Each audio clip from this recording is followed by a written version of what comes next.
Well, it's the last day of E3 and we've saved the best till last. Today we're looking at the two giants of the PlayStation lineup, Beyond and The Last of Us. What can I say, it's been an absolutely amazing week so far, and the PlayStation Access team have been working extra hard all week. In fact, they're working hard right now.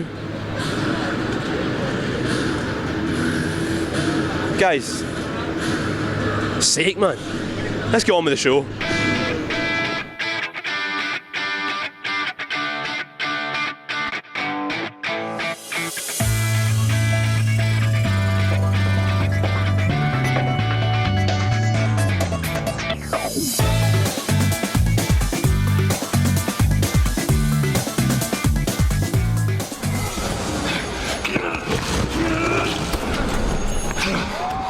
Did we lose him? Yeah. I know that sound. Just out from a theatrical presentation of The Last of Us, and it's looking astounding. It took the demo we've seen already, but did different things with it and showed that you can take different paths through the same scenarios. It's safe to say that my mouth is shaped for this game. Now I'm going to go and chat to some of the guys from Naughty Dog.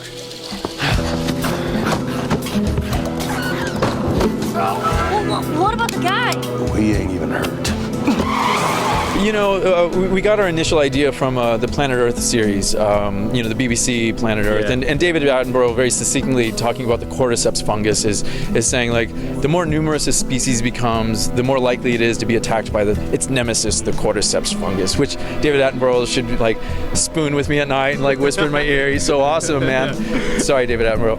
And but when you hear him say something like that, you're like, what if? What if this thing jumps onto humans? What if humans are now being controlled by this cordyceps fungus and making them do irrational things, etc.?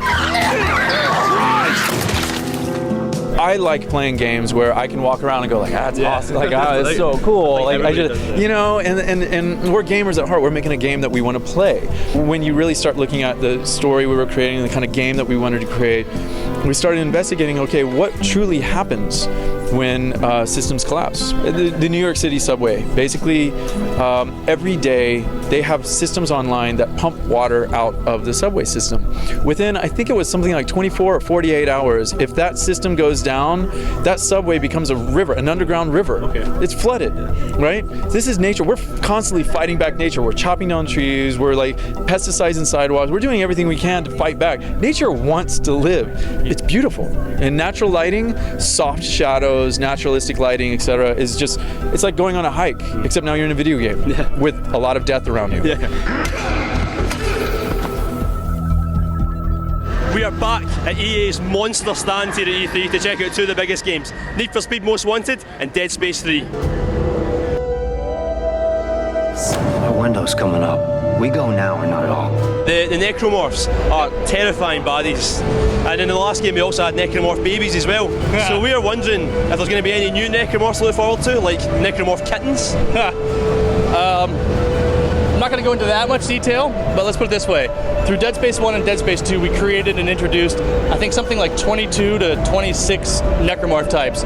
We love designing these creatures. They're fun. You saw about 6 or 7 new ones in the demo now. So just know that if that's all we're showing you in the demo, there's more to come on top of that. I know, obviously, one of the big things you revealed is an emphasis on co-op. Yeah. Now, obviously, this transforms the game. What was the decision behind that? At some point, you can no longer be an isolated man in the middle of nowhere because the threat has moved throughout the galaxy. And so individuals have already had their own experiences with necromorphs, and for us, co-op was a natural way to bring those people together with different points of view on what's going on.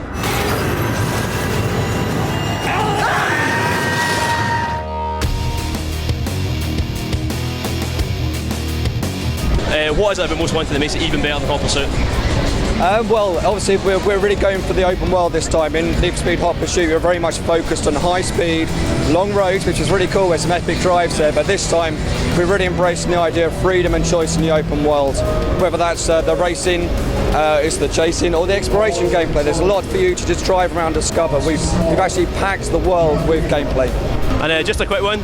I know you're doing Need for Speed, but is there going to be another Burnout anytime soon? Not at the moment. We're obviously focused on Need for Speed. Anyone who likes Burnout Paradise or any of our previous games is going to love what we've got here. I've had a lot of Burnout fans just saying they love what we're doing. They feel like this is a successor as well to Burnout. It's like a mix together of all those things. Well, it's the last day of E3, and we've checked out some of the biggest games of the show, but there's still millions more that I never got a chance to play, including a couple that I was dying to have a shot of.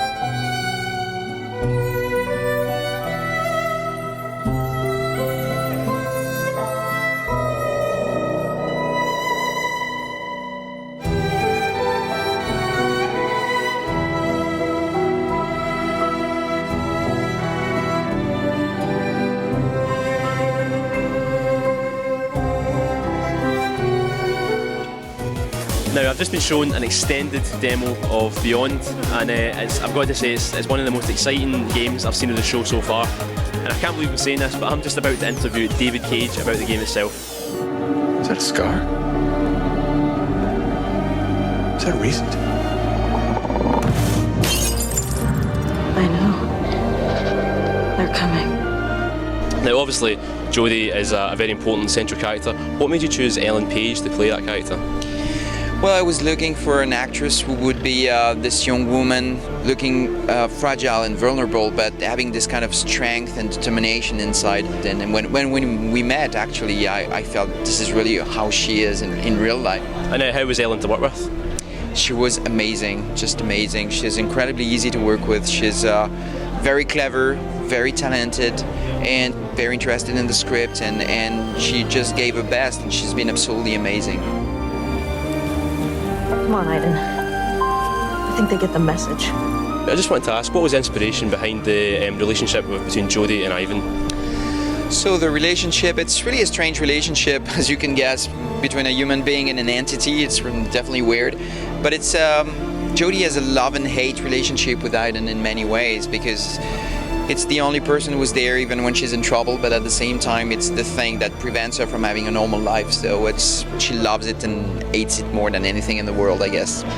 Now, one of the big questions that we've got from the community that they've wanted to ask is, are there going to be any Move features planned? Because that was very popular with Heavy Rain. This is still in discussion right now with Sony, that this is definitely an option on Beyond, yeah. Okay. And now, at any point in the game, is there a point where you press X and somebody says Jason? No, this is the kind of things you can only do once. Well, that's the end of E3. It's been such a packed week. What have we had? We've had David Cage, we've had The Last of Us, we've had Aliens, we've had Sonic, we've had Need for Speed, we've had FIFA, we've had Call of Duty, Black Ops and more besides. It's been so astoundingly packed that I'm exhausted, but I've loved every minute of it. Now I'm away home to take off these horrible shorts and stick onto my trow, maybe go to my bed. But thanks for watching. I've been Joe Merrick and this has been PlayStation Access.